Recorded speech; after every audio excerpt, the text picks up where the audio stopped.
텔레비전에 103세 된 불가리아의 할머니 한 분이 나왔습니다. 이유는 가장 건강하게 최장수를 지금 보내고 있는 할머니입니다. 그래서 이제 인터뷰를 하는 겁니다. 어떻게 103세가 되셨는데 이렇게 건강하십니까? 그랬더니 이 불가리아 할머니가 건강의 비결을 4가지를 제시했습니다.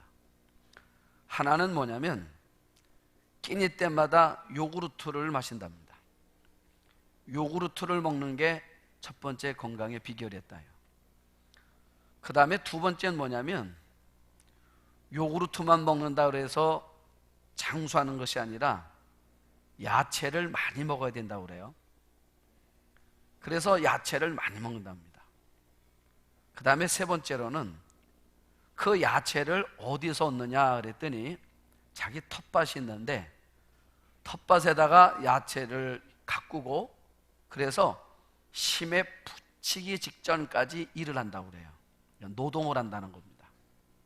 그 다음에 네 번째로는 긍정적인 생각이래요. 요 4가지가 이 할머니를 103세가 됐는데도 건강하게 만든다는 겁니다.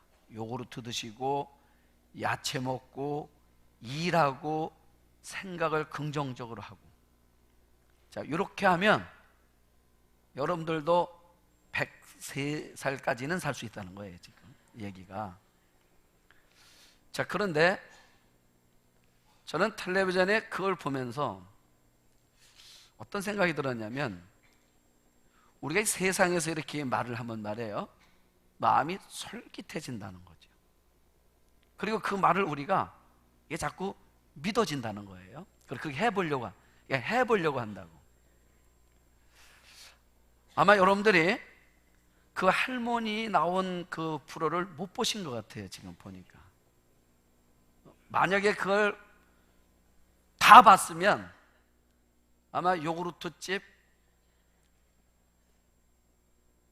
아마 우리가 텔레비전에서 이 방송의 위력이라는 것이 얼마나 크다는 걸 우리가 알아요. 자, 그런데 그걸 보면서 어떤 마음이 들었냐면 제 마음속에 우리가 성경에도 그 얘기가 나온단 말이죠. 성경에도 이렇게 하면 장수한다 는 성경이 나오는데 과연 우리가 성경을 보면서 아, 그렇구나, 성경이 이렇게 말하는구나, 성경이 이렇게 살면 이렇게 된다고 말하는구나 라는 이 말씀 앞에 나는 어느 정도 내 마음이 반응을 하는가 하는 생각이 들었어요. 어느 정도 반응을 하는가. 우리가 신앙생활을, 교회 생활을 오래 했단 말이죠. 10년 한 분도 있고 20년 한, 더 오래 한 분들도 있습니다. 그래서 우리가 하나님 말씀 읽기도 하고 말씀을 듣기도 하고, 그래서 우리 신앙생활을 이렇게 오래도록 해오고 있는데 우리 인생 속에서 어떤 상황이 딱 벌어졌을 때 그때 우리가 세상 이야기는 굉장히 솔깃해지는데 그때 우리가 성경이 하는 말에도 우리가 동일하게 솔깃해지는가 하는 거예요. 성경이. 여러분, 만약에 우리 생각이 하나님의 말씀 앞에서 세상이 던져지는 그 말 앞에 우리가 반응하듯이 그 반응을 보이지 못한다 그러면 말씀이 없는 삶을 우리가 살고 있는 거라 그 말이에요. 자, 오늘 성경은 우리가 성화로도 많이 알려져 있습니다. 엠마오로 가는 두 제자 그림들이 많이 걸려져 있어요. 또 그리고 찬양도 있단 말입니다. 엠마오 마을로 가는 제자에 대한 노래도 있습니다. 제가 어저께 그 영화 하나를 봤어요. 엠마오로 가는 두 제자에 대한 영화가 있더라고요. 그걸 이렇게 봤습니다. 보는데 영화의 장면은 이런 거예요. 지금 이 예수님의 두 제자가, 오늘 본문에 나오는 두 제자가 엠마오 길을 향하여 이렇게 가고 있어요. 보니까 둘이 얘기를 합니다. 어떤 얘기를 하냐면 예수님과 함께 있을 때 있었던 이야기, 병든 자도 고친 이야기, 또 예수 하셨던 말씀의 이야기, 이런 거를 이야기를 주거니 받거니 하면서 두 사람이 걸어가요. 근데 그때 거기 누가 나타나시냐면 예수님이 나타나셨어요. 예수님이 걸어오십니다. 세 사람이 같이 걸어가요.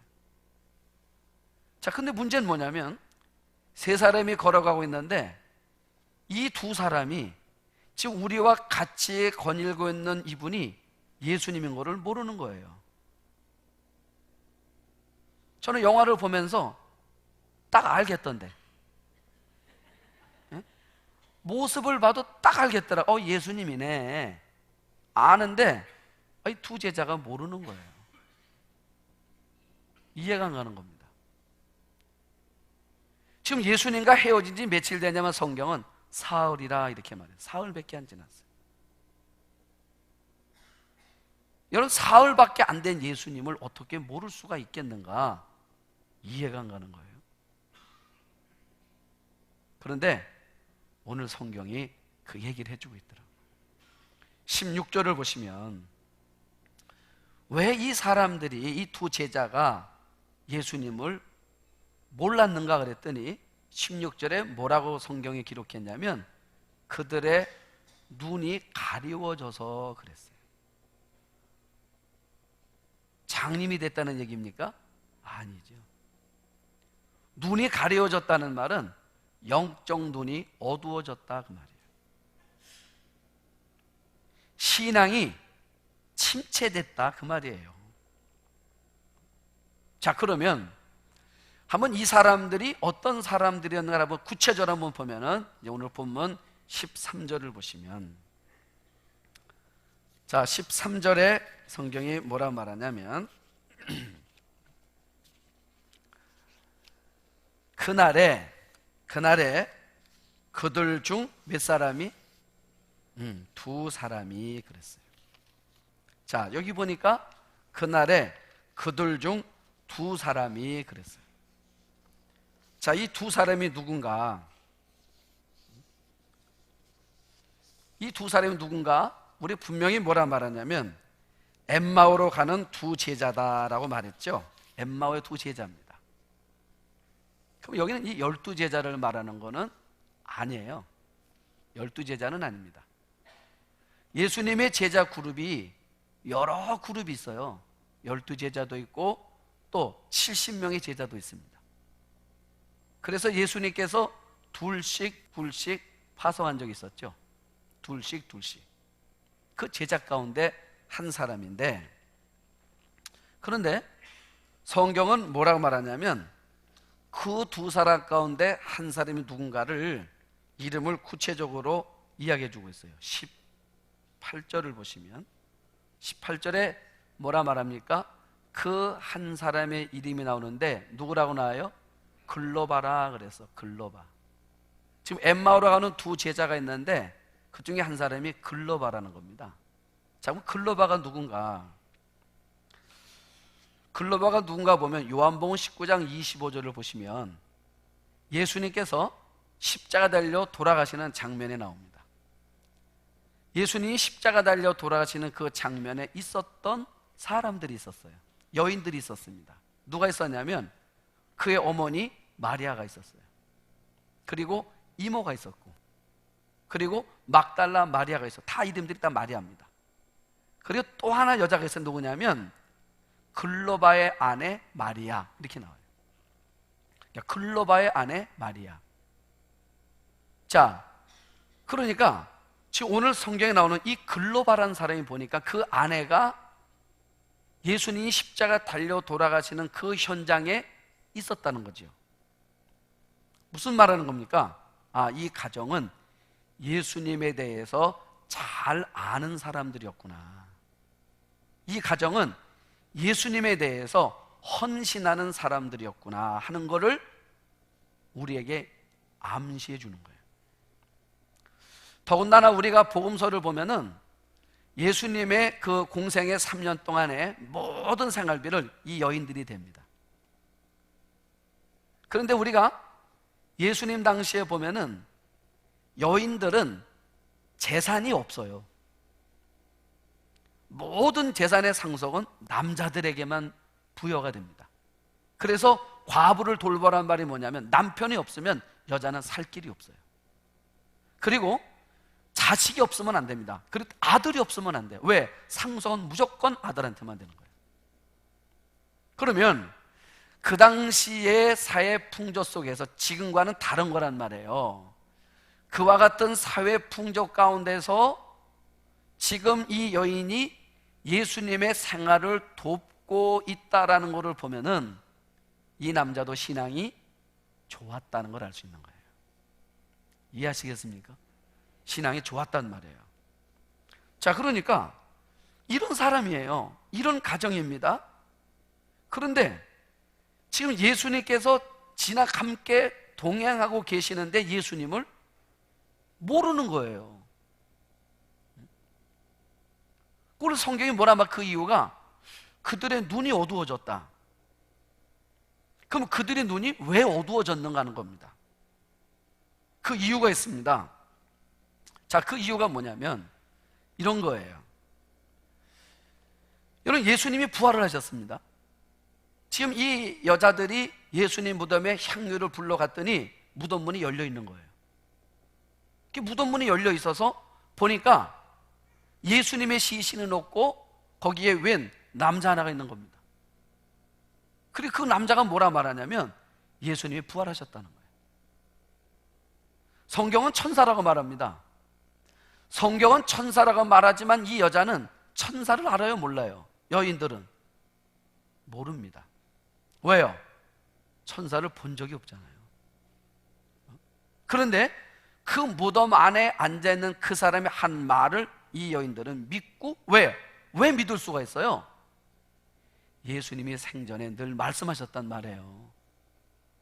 내가 3일 만에 살아날 거라고. 그래서 그 말씀을 믿고 제자들이 달려가서 제자들에게 말해주는 겁니다. 예수님이 살아났다고.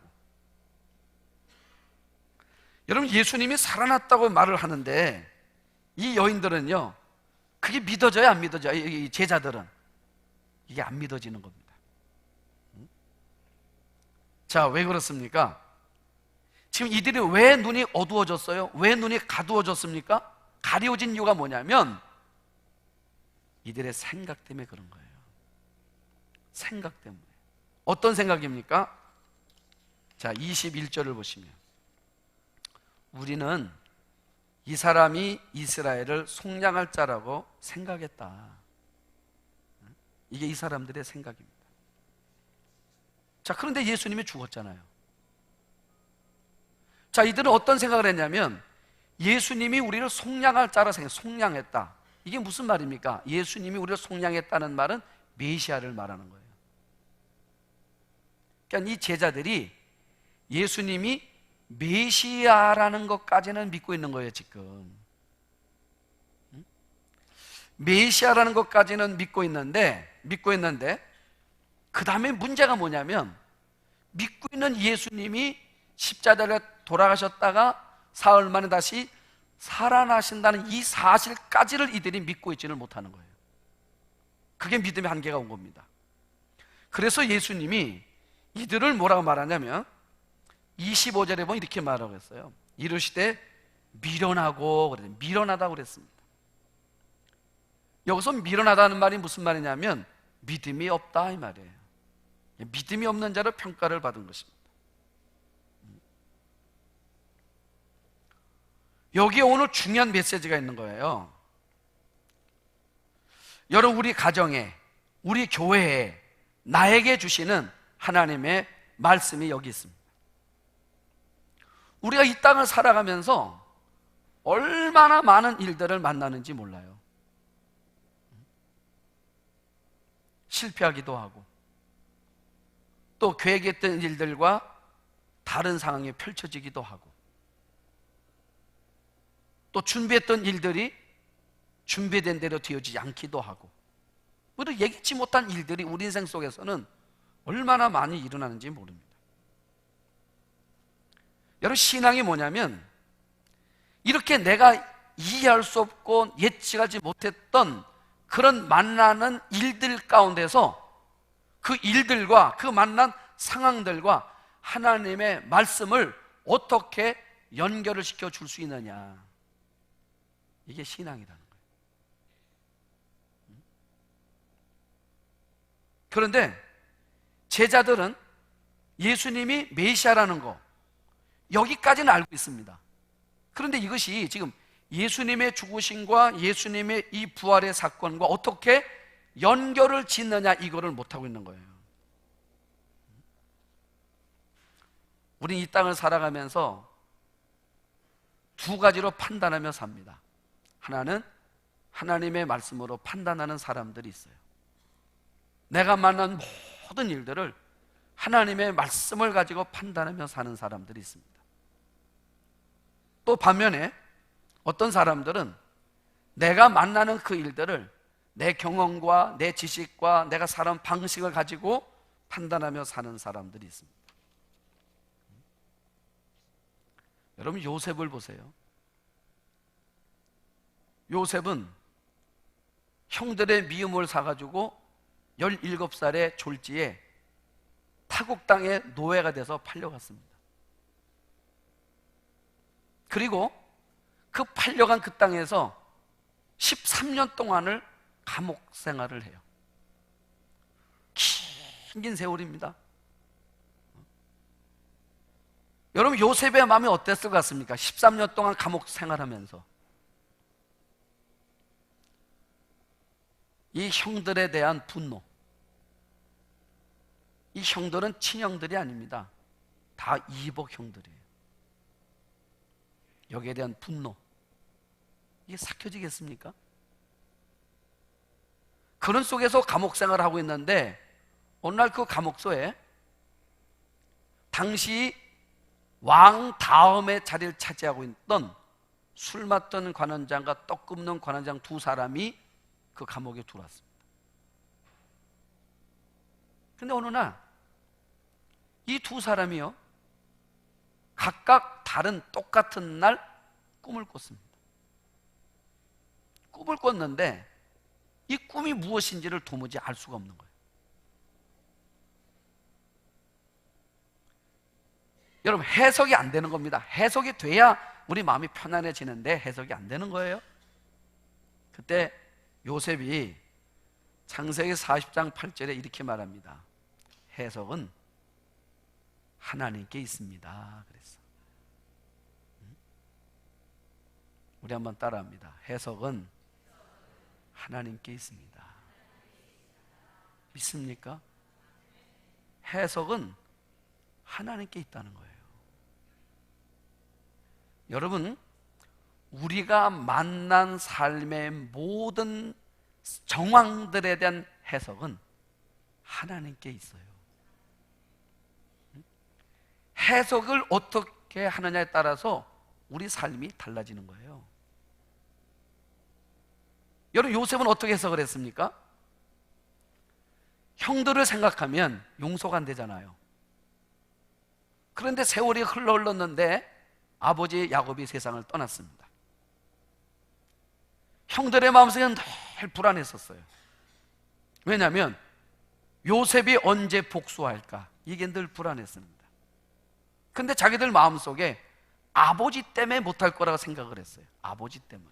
아버지가 죽었습니다. 그때 형들이 아버지가 죽는 순간에 자기들도 죽었다고 생각을 했습니다. 그때 요셉이 뭐라 말하죠? 그 형들과 하는 말이 있습니다. 형들이 두려워하고 있는데 두려워하지 마소서. 형들이 나를 팔았으므로 두려워하지 마소서. 나를 팔았대요. 자기도 알아, 팔은 거를. 팔았는데 두려워하지 말라는 겁니다. 이유가 뭐냐? 형들은 나를 팔았는데, 그런데 하나님이 나를 앞서 보내신 거라고. 형들은 팔았다고 해석을 했는데 요셉은 하나님이 보냈다고 해석을 했어요. 해석을 달리하니까 어떻게 됩니까? 나머지 모든 형제들을 요셉이 다 품잖아요. 해석은 누구한테 있다고요? 하나님께 있습니다. 하나님 안에서 해석하는 사람들의 해석이 달라요. 그래서 여러분들 삶 속에서도 내가 만나는 모든 삶에 대한 그 판단의 기준이 하나님의 말씀이 될 수 있기를 축복합니다. 말씀이 돼야 돼요. 자, 제가 성경의 한 예로 한 가지 예를 들으면서 말씀을 정리하려고 그러는데, 출애굽기 13장 17절서부터 18절을 보시면, 자, 화면에 나와 있는데, 자, 성경이 이렇게 말합니다. 바로가 그 백성을 보낸 후에 블레셋 사람의 땅의 길은 가까울지라도 하나님이 그들을 그 길로 인도하지 아니하셨으니, 이는 하나님이 말씀하시기를 이 백성이 전쟁을 하게 되면 마음을 돌이켜 애굽으로 돌아갈까 하셨습니다. 그러므로 하나님이 홍해의 광야길로 돌려 백성을 인도하심에 이스라엘 자손이 애굽 땅에서 대열을 지어 나올 때에, 자, 무슨 말이냐? 자, 17절을 다시 한번 보세요. 무슨 말이냐면 이스라엘 사람들이 이제 애굽에서 나왔습니다. 나와서 가나안으로 가는 거예요. 이 가나안으로 가는 건데, 가나안으로 가는 길은 블레셋 땅, 지금 말하면 가자 지구예요. 거기를 그건 서편에 있습니다. 애굽이 이쪽에 있고 블레셋 땅이 이렇게 있는 거예요. 이렇게 바로 가면 가나안 땅이야. 근데 하나님 어떻게 합니까? 이렇게 돌려가게 하는 거, 동편으로 가게 하는 거, 반대편으로. 자, 성경이 뭐라 말합니까? 블레셋 사람의 땅의 길은 가까울지라도 하나님이 그 길로 인도하지 아니하셨대. 하나님 그 길을 못 가게 했어요. 이유가 뭐냐 그랬더니, 하나님이 말씀하시기를 이 백성이 전쟁을 하게 되면 마음이 돌이켜 애굽으로 돌아갈까 함이라. 자, 이스라엘 사람들은 비무장의 사람들입니다. 민간인들이에요. 그러면 지금 이 블레셋 땅을 통과한다고 생각해 보시오. 한 200만이 몰려서 우리 심장부를 거쳐서 자기 땅으로 간다고 그럴 때 누가 내 땅을 내주겠습니까? 그렇잖아요.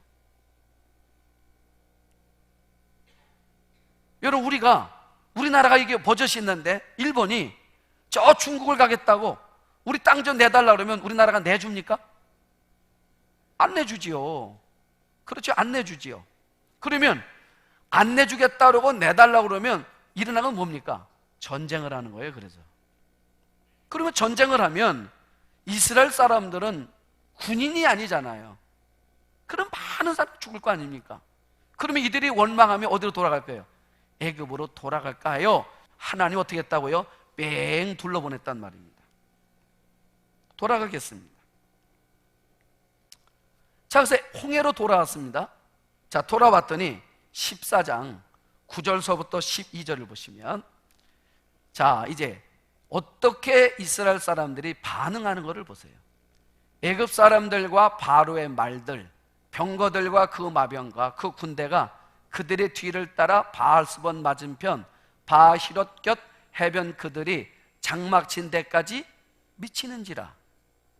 바로가 가까이 올 때 이스라엘 자손이 눈을 들어 본즉 애굽 사람들이 자기들 뒤에 이른지라.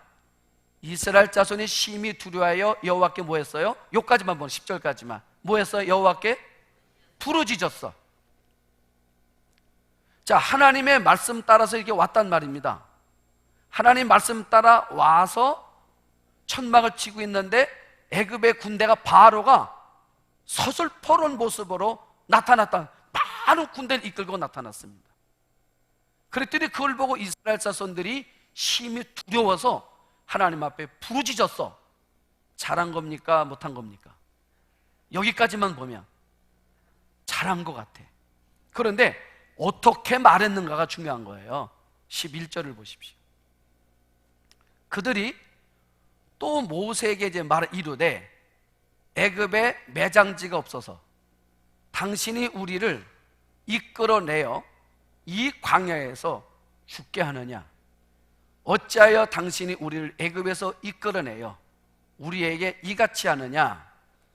우리가 애굽에서 당신에게 이른 말이 이것이 아니냐, 이루기를 우리를 내버려 두라, 우리가 애굽 사람을 섬길 것이라지 아니하더냐.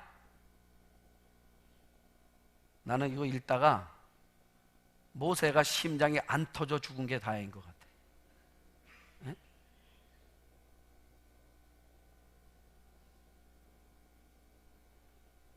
여러분, 이스라엘 백성들이 애굽에서 뭐라고 그랬습니까? 애굽에 있을 때 그 날마다 종살이한 삶이 너무 힘들고 너무 고달파서 하나님 앞에 부르짖었던 사람들이었어요. 그들이 애굽에서 나올 때 어땠습니까? 애굽에서 나올 때 영화 보셨죠? 10개란 영화 어떻게 나왔습니까? 집집마다 노래하며 춤추며 나왔어요.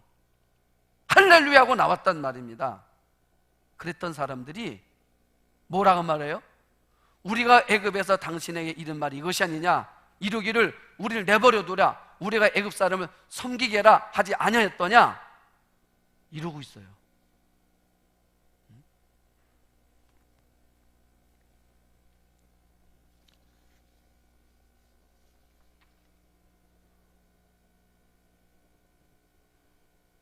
애굽 사람을 섬기는 것이 광야에서 죽는 것보다 더 낫겠다. 자, 왜 이 말을 했습니까? 뒤에서는 애국 군대가 막 밀고 오지요. 앞에는 홍해 바다가 넘실거리고 있지요. 그래서 이스라엘 백성들이 어떻게 판단했냐면, 애굽에 죽을 곳이 없어서 여기에서 죽게 하느냐. 여러분들과 뭘 나누고 싶은 거냐면, 잘 보세요.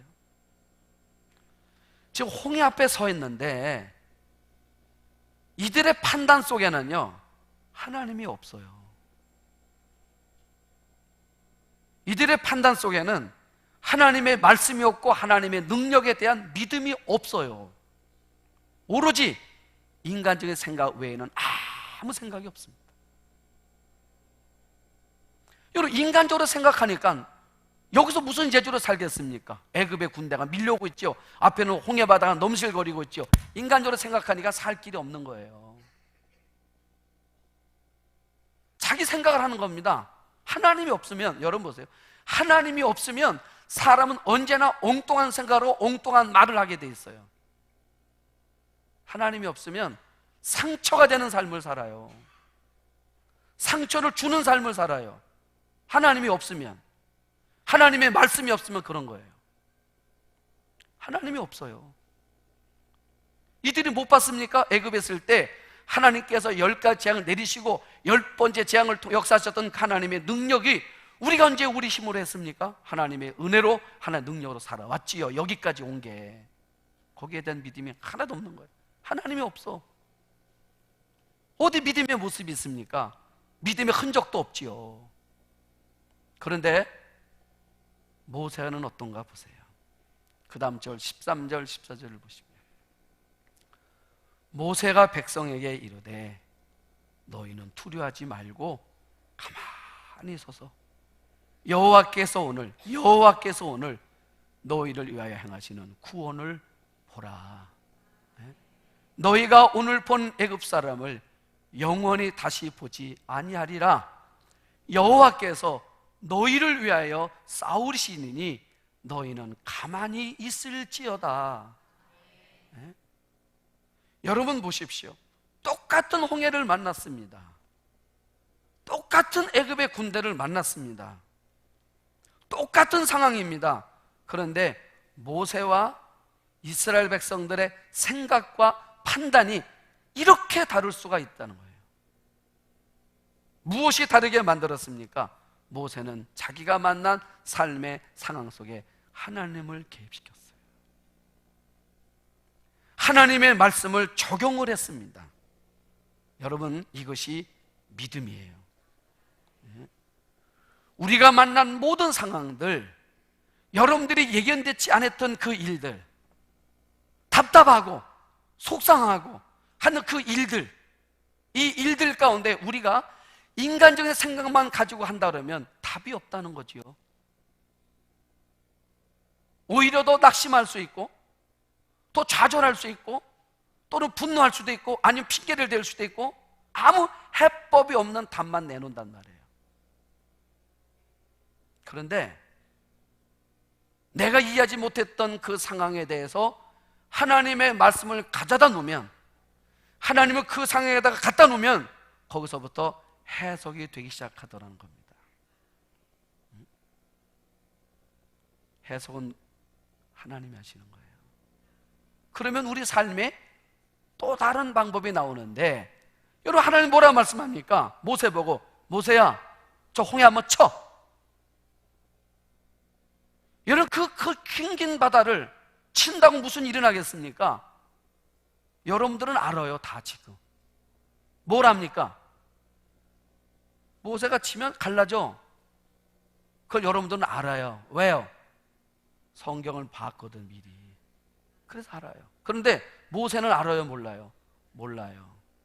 그런데 지나온 내 인생 가운데 역사하셨던 그 하나님의 믿음, 그 하나님이 지금도 어떤 방법인지 모르겠지만, 어떻게 우리가 살 길이 열릴지 모르겠지만, 하나님이 어떤 방법이 간에 하나님이 여실 거라고 믿은 거예요. 믿었더니 우리가 상상도 못 해봤던 바다가 갈라져서 육지가 되는 이 일들이 일어나는 겁니다. 여러분 이걸 가리켜서 믿음이라는 거예요.